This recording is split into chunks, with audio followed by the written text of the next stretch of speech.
TNKR Media.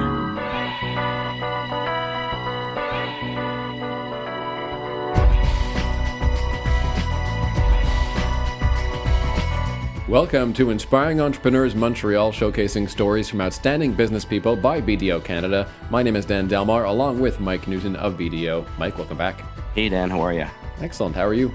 Excellent, thanks. Today on the program, another classic Montreal business. Definitely a lot of compassion, a lot of environmentalism, and some strong values baked into Bkind, which is a cosmetics company. They are cruelty-free, vegan, and their founder, Marilyne Bouchard, will join us on the program today. And that is on the way. We'll also talk about some basic accounting and bookkeeping tips and have some suggestions from our expert, Giuliana Papandrea, coming up later in the show. But first, as usual, current events and some chit-chat to begin, Mike. And let's start with a guest update, actually, because we've profiled a lot of really great companies that are in sort of the upcycling space. One that comes to mind is Loop Mission as well. They take leftover fruits and veggies and make juice out of them, and I just personally think they're delicious. So I should do more guest updates, and we'll tell you where some of our entrepreneurs have landed over the last 15 years. So Loop Mission, another huge investment now, a few months ago from the government of Canada. So they have a whole new factory in Boisbriand, and they are expanding. We also had another round of investment into Polystyrvert, which is the styrofoam recycling company. We weren't recycling styrofoam in Quebec before until very recently. So a lot of great green tech companies, and I suppose Marilyne Bouchard could be considered one as well. Yeah, it's great to see the not just the positive creative energy that comes out of Montreal-based companies, but people actually investing and the rounds of financing that are coming in. Obviously, that success is phenomenal and continues to bolster our Quebec startups and our Quebec brains that we need to be keeping. Marilyne Bouchard started out in sciences. She learned how to do quality control in cosmetics and then said, I can do it better. And so that's what the story is about today. But first, news and notes. And Mike, we wanted to talk about a little bit of workplace mental health first, and also just in terms of the different pressures in the public sector versus the private sector. And at this point, we are possibly, things are heating up politically in Canada for various reasons. There's a lot of money going out the door, and consequently, I would say an increasing amount of pressure in the public sector. That's what I'm seeing anyway, to account for some of those COVID bucks. What's your impression about the kind of pressures we're facing as we hopefully get into the latter part of this pandemic, public versus private sectors? Well, first of all, I think the whole discussion of public policy has lost its way. I mean, the whole goal of public policy, right, was supposed to be the response to some sort of issue or problem that requires attention, and it's just taken on a life of its own at this point, and it's no longer serving its constituency in many cases. So I think a lot of post-COVIDian narcissism and a lot of things is taken in, and if you look at the politics, certainly in the U.S. and the during and post-Trump era, it's no longer, or it doesn't seem like anymore, it's about the greater good. It's about an individual good or a selective group of people, and I'm having a hard time with that. I just feel like we've lost our way, and I think when you get into doing business in those environments, you're seeing the byproduct. I mean, obviously, the private sector still is driven by what is traditionally driven business. I mean, capitalism to a certain degree, though even that definition is evolving in terms of what profitability is. It's no longer just bottom line. But when you get into the public sector, I mean, what you're starting to see is this. Everybody's afraid to make a decision. Nobody wants to be responsible for anything. It's one layer after another layer of bureaucracy. And it's almost like, let's see how far we can kick the can down the road. And I think anybody that's working with businesses in the public sector is seeing a much harder time right now trying to just to get things done. And, is that because people aren't all back to work yet and people are working remote? Is that post-COVID? Is that, I guess I could go on for about a whole bunch of reasons, but there's no doubt that it just continues to be ongoing drama. And let's be honest, client service has suffered across the board. And probably no more worse so than in the public sector. That's a great point. I was going to go there next, actually. A lot of interactions that we're having with people in the public sector and private sector seem to be more tense. People are stressed out. I think generally the effects of a looming recession may be trickling down. Does that feeling trickling down to the front lines of businesses at this point? Most definitely. I think, we're sitting in a position where, we've got post-COVID, and no matter whatever we want to admit, there's definitely some PTSD that comes from all of that. We're in February, but the effects of January, which are always difficult in Montreal, when is there. There's no doubt. There's a seasonal affective disorder. There is politics looming. There's the economy. Look, we still got worries about the war in Ukraine. There's a lot of things going on, and it's hard to find a lot of positivity. And there's no doubt that when you go and you start to deal with customer service, it's suffering, and it's suffering badly. We're trying to look for signals from government about this probable, perhaps, Mike, a possible looming recession. And personally, I'm not seeing a lot of signals. We don't know where the interest rates are going, at least in the short term. Anything government can do to reassure us and the business community? Well, I think there's a transparency discussion here that's a must. I watched a few times. It was a couple of weeks ago with the Bank of Canada and their discussions, and we may see a recession, and everybody doesn't really want to say it, doesn't want to admit. They don't want it happening on their watch. And you go back to this whole discussion of politics and the subsidies that came out of COVID. I mean, all of a sudden now there's this massive sense of accountability, and you can see every party pushing the other party to be accountable for the work that or the money that was handed out. And you sit and you watch the politics, and I'm not sure that the shall we call it the coalition between the NDP and the Liberals and all the things they wanted to do together is really getting anywhere. I think they've accomplished one of maybe a list of 7 or 8 things that they wanted to, and just nobody seems to be working together. What would your advice be for heads of companies, organizations who are preparing now for a possible recession in the coming months? What are some of the first steps to make if you're in that role? Well, interestingly enough, you made the statement of, we're looking for government to tell us. If you look in private industry, everybody's already bracing for it.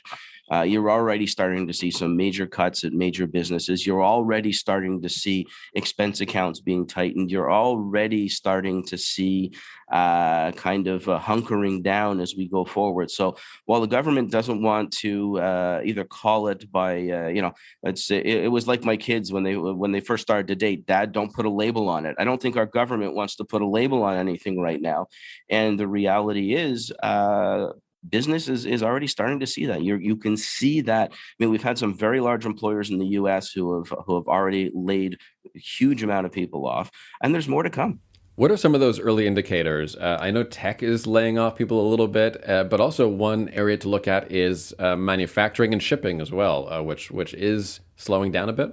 Oh yeah, it's definitely slowing down. What you saw before the holidays in a lot of the larger retailers, so the Walmarts of the world, were either cutting down on the size of shipments, canceling shipments altogether. They used to postpone shipments that they would take later. Now they just canceled them flat out.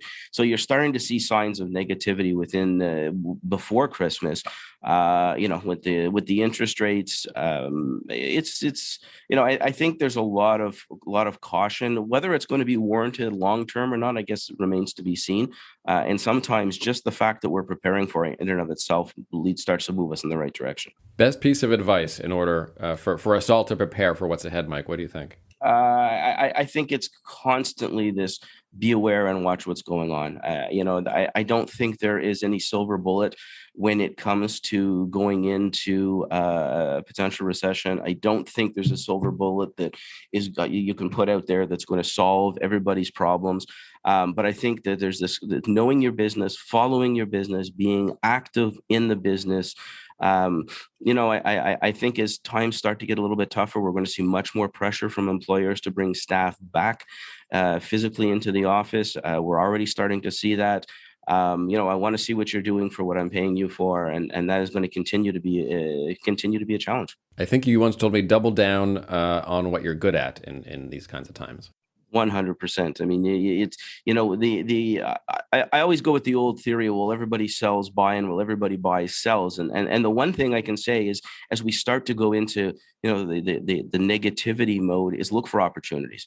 Look for things that other people have stopped doing because they fear what's coming, or they're trying to hunker down on budgets, and see if there's a way that you can increase. Don't lose track of what you do well, but keep your eyes open for opportunities. I mean, you look in the history of, those families that have made money over and over and over again. We're sitting and looking at opportunities when the economies were not as strong as we want them to be. But you have to be able to be prepared to take risk, but you've got to make sure that you stick to your basics. And let's get right to our guest. She is the founder of Bkind. They make vegan and cruelty-free cosmetics.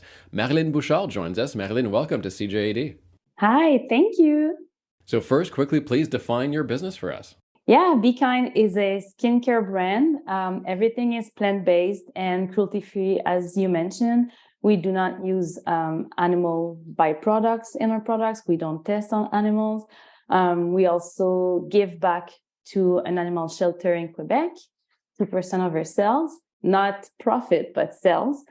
And we also have nail polishes that are also plant-based. That's very rare.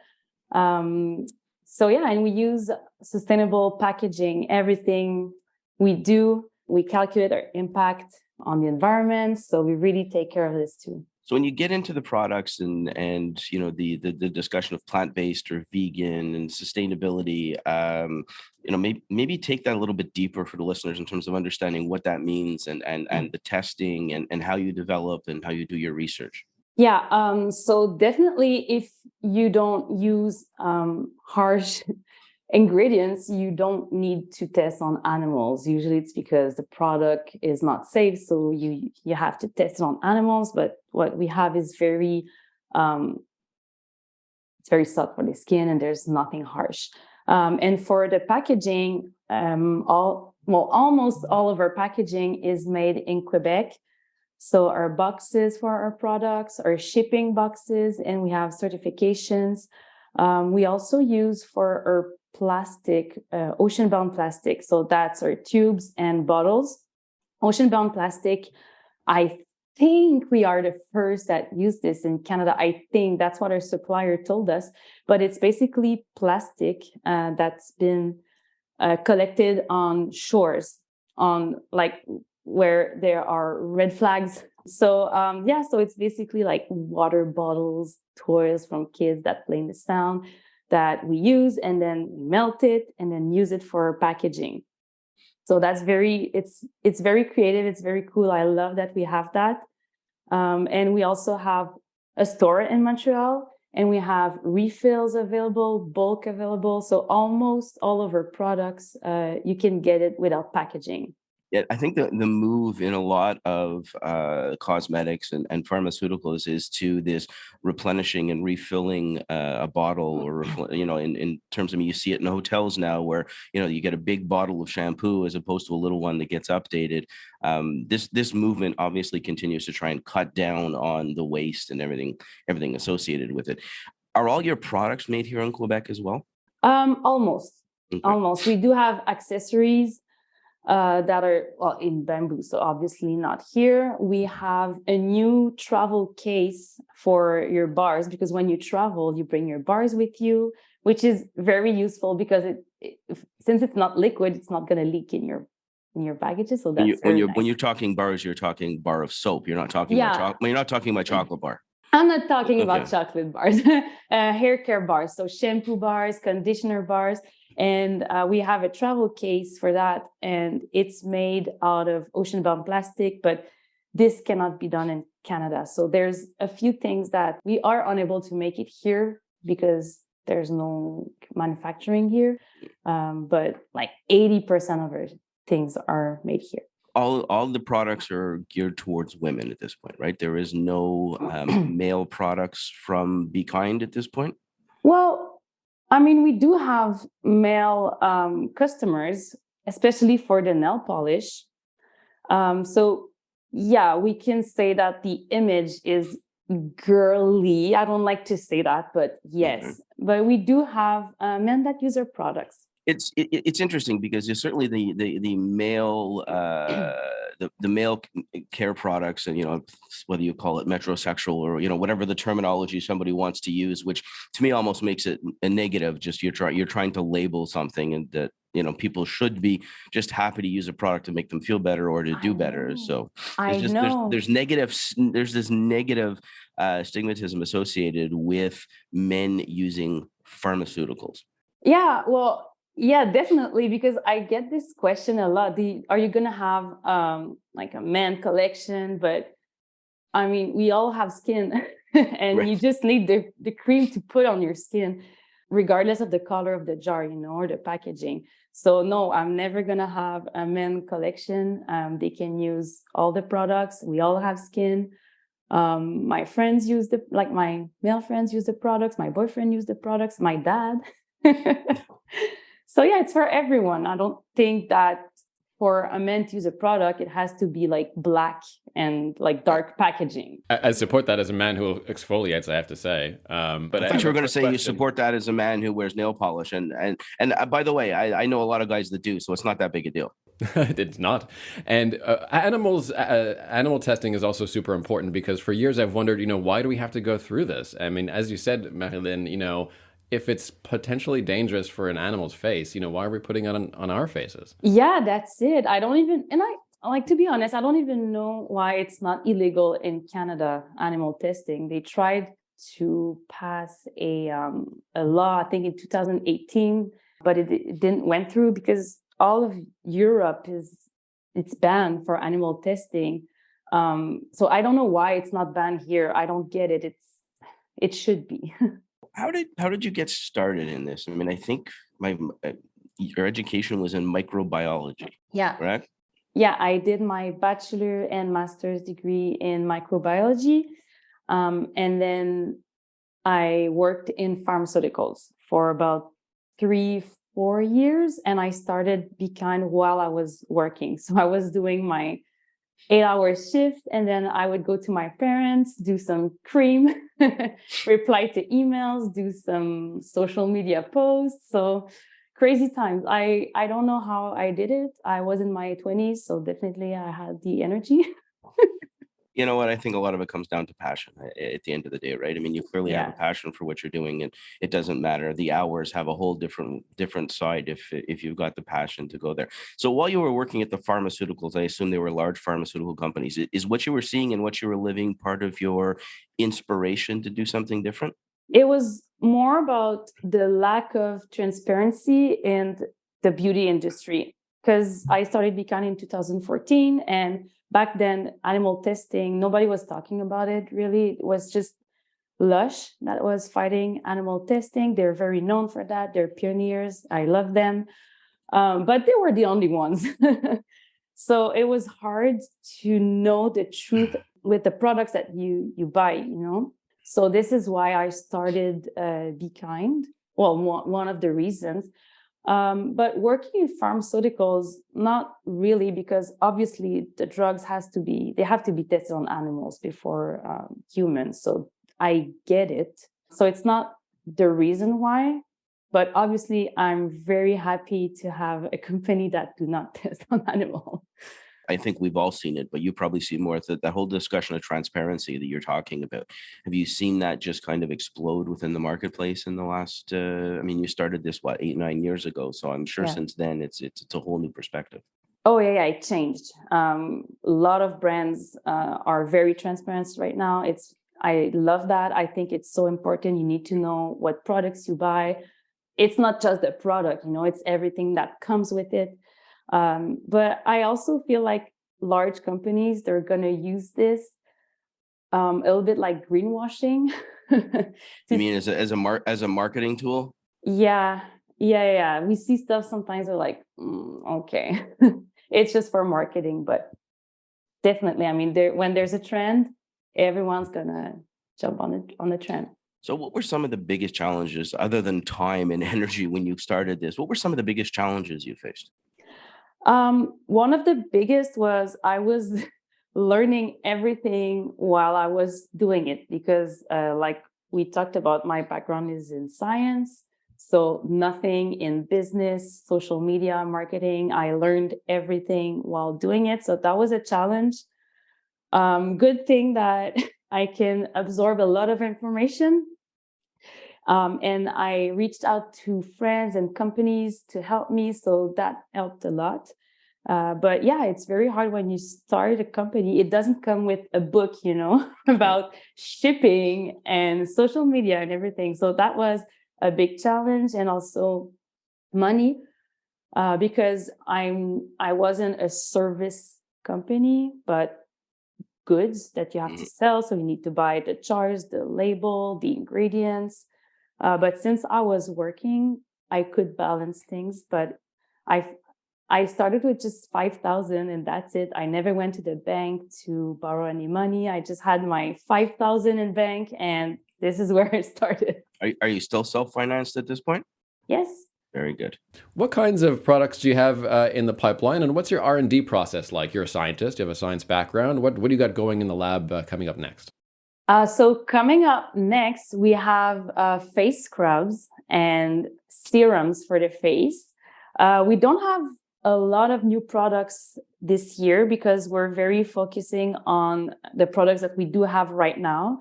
The past 3 years have been a little weird, so we're focusing on having strong base and then go with the new products for next year. And well, before, the R&D was pretty much myself. So I would search on the ingredients and everything and make the recipes. But right now we are working with a lab in Quebec. So usually how it works is when we choose the new products that we're going to launch, it's a product that we would use in our routine. So we try not to have like crazy products that are just there to be sold, like lip scrubs. I've never understood that, why it exists. So it's always products that we would use in our routine, in a minimalist routine. Always. If you don't get lip scrubs, I can guarantee you I don't. So one of the things and the interesting discussion, I guess, through all of this, and you brought the point up of, the last 3 years have been interesting. I'm going to assume that is a very subtle way of saying COVID's had an effect on the business, how you've evolved, what you've done, and how you've changed. Give us a little bit of an insight of, the hardship, but also some of the pivots and some of the positive things that you've done that basically have helped your business evolve. They were both, really. It brought us some very negative stuff and very positive. I feel like the gain at the end of the day is positive, definitely. But when COVID started, I had to obviously close the store. And it opened a few months ago, so it was very sad. And we didn't know it would be for so long. I told my girls, it's just gonna be closed for 2 weeks, don't worry. And then not really. And when the government told everyone to help small business, we went from 20 orders a day to 200. Wow. Yeah. From yesterday to today. Did you do anything different in the exercise, or is that just an evolution of the marketplace? No, it's just the government told everyone to buy local, and everyone listened. So that was crazy because I didn't have the staff, I didn't have the boxes, the tape, and everything was out of stock. At some point, I remember there was during summer, I think 2020, I would wake up at 5 a.m. in the morning, try to find some stuff in my apartment that I could use to fill the boxes for the orders, because we didn't have craft paper anymore. There were no boxes at some point, no tape at some point. So me and my team were looking for stuff in our homes to bring to do shipping. It was crazy. It's funny. A lot of people complain they couldn't get access to product in the supply chain. You were having trouble with the shipping supplies. Yeah, shipping supplies, but also our products. We were out of stock for so many products because, like you said, we were unable to find some ingredients, some bottles, or we have a small home good products, and it was out of stock for 8 months because the bottles took a year to arrive. It's crazy. So that the product parts, but also the shipping goods, everything was out of stock. So what about e-commerce? What lessons did you learn there about how to ship stuff efficiently in very difficult circumstances? Oh, I learned a lot. That's the thing, because we had to be very creative. So we changed the way we used to work, because it was, before it was, I was having my coffee and preparing orders. I was very fun and relaxed. And when it was 200, that was not the exact vibe. So yeah, we learned a lot about that. We were forced to. And what was crazy is we used to do shipping in the back store of the store. So everything was there. That was about 800 square feet. And then in August 2020, so that was pretty quick, I had to rent a warehouse for 1,000 square feet. So I had to hire a team, buy some shelves for the products. So it had to be done like this. So I learned a lot that summer. That was crazy. Our team went from 3 people to 12 in a few months. So yeah, it forces you to be creative, definitely. How many people are you now? We are 18. That includes the store. Yeah, that includes the store. And we now have a warehouse of 17,000 square feet. So maybe give our audience a bit of an understanding of the regulatory approval or what needs to be done in order for your products to be used on humans, right? I mean, we all kind of assume that you make a product, you sell it, and it goes, but there's a little bit more to it than that from a regulation perspective. How have you navigated those waters, and what exactly is required, since a lot of this is sustainable and vegan/plant-based? Yeah. So like I said before, we go for a product that we would use in our routine. So then I have this form with the lab that I work with about like, what do I want ingredients regarding the texture, fragrances, what we want to have as an effect on the skin. So we have a meeting with the team, with R&D, and then they work on a sample, and then all the team tries it. So all of us, 18 people, we try it, and then I really want the team to be involved in this. And then, yeah, so we try it, and then we try to make the product perfect. Right. Yeah. So yeah, and then we work very closely with the lab, and they know that there cannot have any animal byproduct when they're not sure, because sometimes, it's the filter. There were some eggs involved, or an enzyme in the egg that was involved in the filter for this, so we don't use it. So we are very thorough with that, and we have the Leaping Bunny certification. So they always look at our ingredients, how we work, with who we work. So yeah, it's basically my team and I that try the products, and then when everyone's on board, we go for it. And then the product has to go through 3 months of stability. So we want to know how it's gonna how the weather is going to affect the product.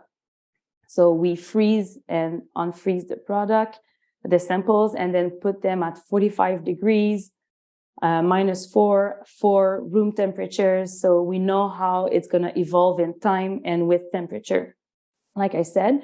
And then when everything works perfectly, we also test with the ocean-bound, because usually it's in ocean-bound plastic, because sustainable packaging options can be tricky sometimes, because there's not a lot of data with some ingredients. So we always have to test that to make sure that they're compatible. And what is very useful is, when I used to work in pharmaceuticals, I was working with Health Canada, obviously, and I was working in quality assurance and quality control. So that's very useful, because with the lab, we speak the same language, because that's what I was doing in pharmaceuticals. I was signing off on pills that could be sold in Canada. That's what they do with our products. So that's very useful to speak the same language, And I know that they're very good at what they do and the tests that they do. So this is how the product starts, and then we sell it. You've said Leaping Bunny certification. Yeah. So save everybody Googling that and explain it to us, because it certainly got my attention. Yeah, so it's a certification. It's from the US, and they make sure you need to send a list of your suppliers, of your products, and you need to make a little audit with your suppliers, and everybody has to sign and everything. That to make sure they don't test on animals, and that the products are vegan, everything is cruelty-free. So when you have the certification, the customers are aware that you really take care of this, because you can say that you're vegan, but at some point you need a certification to prove it. I've seen a lot of vegan, brands and advertising that they're vegan, but they use beeswax, which is not vegan. So we have to be careful with that. It's easy to use words on your Instagram bio, on your website, and not really know what you're talking about. So we don't have a lot of certification, but that one was very important to me, so that people, they obviously, I think that they trust our words, but you need to prove it. I'm going to get all out of this, Dan. I'm going to get a lot, but the one I'm going to remember is the Leaping Bunny certification. That's going to stick with me. So, I am a guy. I'm not really good with some of the products that Marilyne's talking about, but I certainly know and respect the environment. And I have a couple of people at home that use a lot of those products. And Marjorie, our producer beforehand, made the point that apparently in the the spring, that everybody looks forward to the new colors and the new styles coming out of nail polish. So I wish I could share that excitement, Marjorie, but I'll let you run it for both of us. And Marilyne Bouchard, thanks very much. We're going to have your one piece of advice for inspiring entrepreneurs in just a few minutes. But first, time to check in with our expert from BDO Canada, a manager of accounting, Giuliana Papandrea, who's here to deliver some very practical tips. Giuliana, welcome back. Hi, Dan. Thanks for having me. Mike, I'm so lucky, and a lot of entrepreneurs are so fortunate, if they're in a partnership as I am, to have a really, really amazing partner. Shout out Jessica, who's just so sharp at accounting. I can't even begin to imagine if this was my responsibility. So shout out to all the CFOs and the bookkeepers out there for keeping everyone on track. Dan, I've known you for a while. I know what it would be like if you didn't have her there. It wouldn't be pretty. I can fathom it. It would be entertaining, but maybe that's where it would end. So, Giuliana, let's get in. I mean, we're going to take a topic which a lot of people are going to say is a little dry, right? It's bookkeeping. It's not always the sexiest component of what goes on. But I think your points, and I had to chuckle that the very first one that you put on was, be efficient, and which falls into your points were 5 bookkeeping tips to stay organized. Yeah, not something I am really good at, the term organization. So maybe I'll learn something while you go. So take it away, Giuliana. Okay. So by be efficient, I meant first and foremost, you have to select the right accounting software for your business. And like I had mentioned in a previous segment, cloud systems are really ideal. They allow you to link your banks and credit card statements. So this is where the efficiency comes in. No need for manual bookkeeping entries. Another, element is you can store your documents in the system. So no need for paper documents anymore. So that's another factor. And of course, entering your transactions on a daily basis. This keeps your books up to date, keeps you better organized, and you stay informed of your financial position at all times. Yeah. Okay. So it really sounds like I got to be organized, and I'm still trying to get my head around all of this.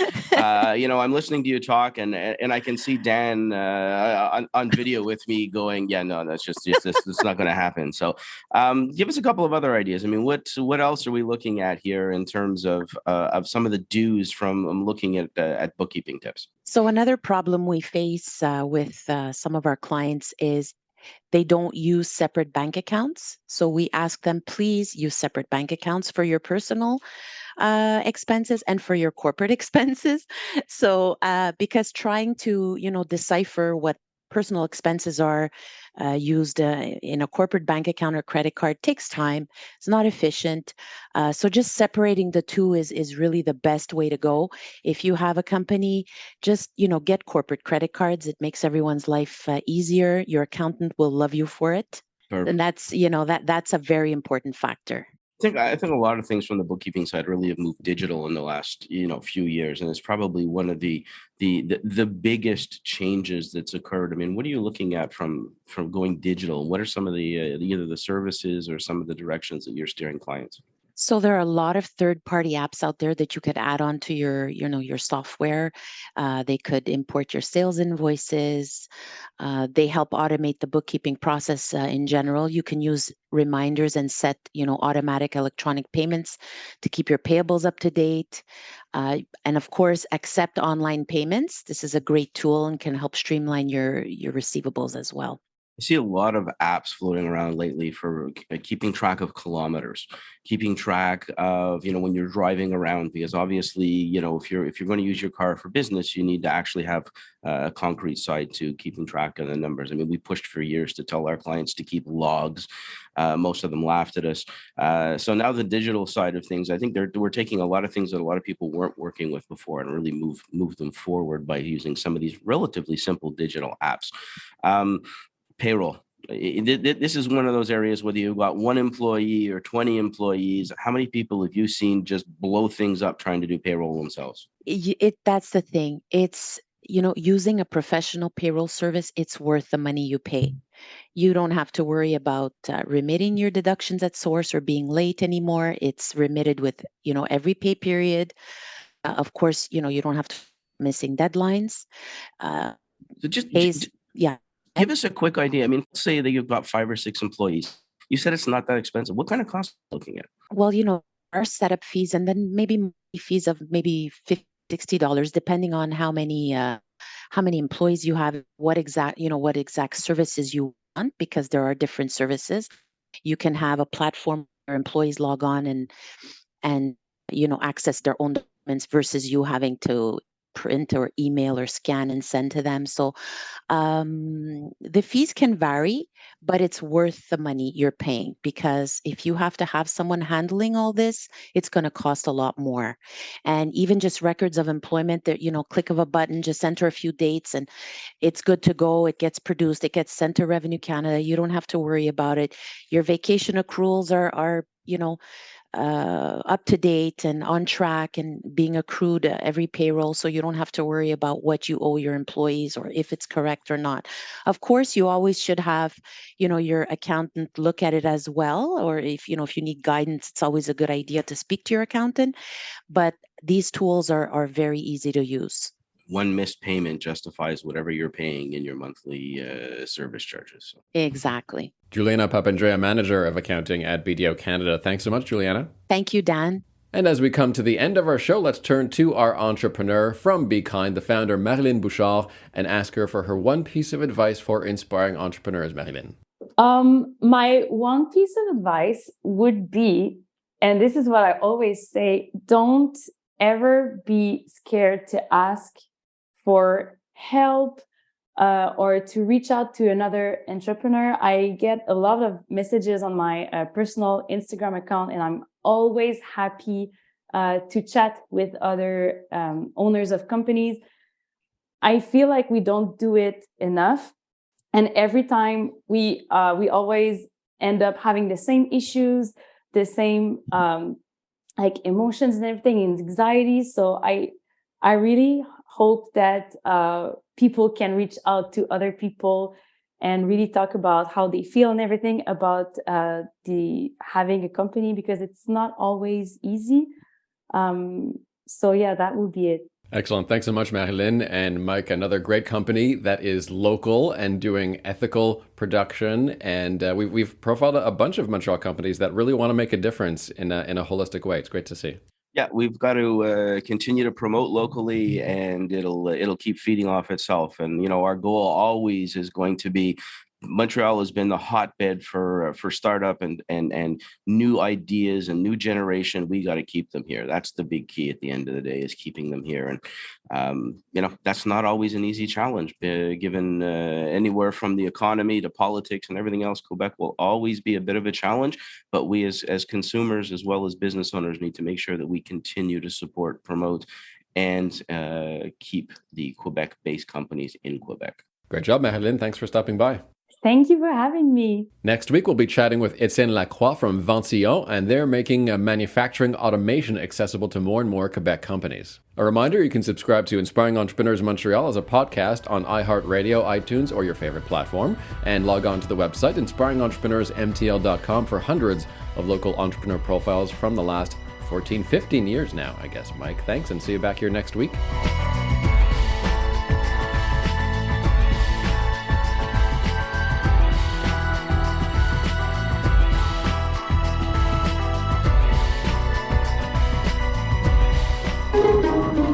This has been a production of TNKR Media.